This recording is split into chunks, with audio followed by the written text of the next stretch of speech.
An Indianapolis company was recently highlighted at a conference in Las Vegas for something called cloud computing. Now, we're not talking about the weather here.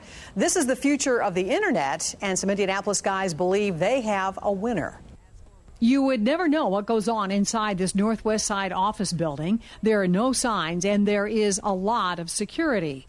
The owners believe they're on the cutting edge of internet business. They're providing cloud computing, infrastructure and services for web-based business that they essentially rent out. Companies are really beginning to come to the realization that they don't need to own their own hardware anymore. They don't need to do it all themselves. They can ask a provider like Bluelock to deliver services. Brian Wolf is a vice president of Bluelock.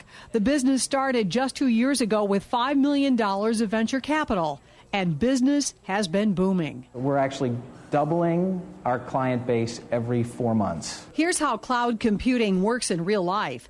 A few years ago, the website for Victoria's Secret crashed right after a televised lingerie show because the company didn't have the capacity that it needed.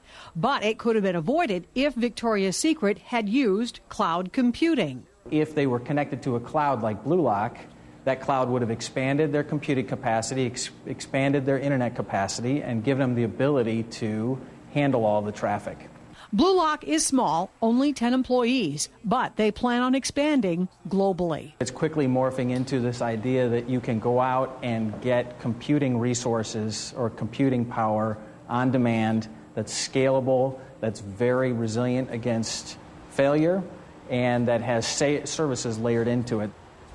Now, the Indianapolis Business Journal is one of the clients of Bluelock, and I can tell you they have clients in New Zealand and Canada, and they are hoping all over the world. So it's an interesting, very small business, but they're going to grow. Very cool.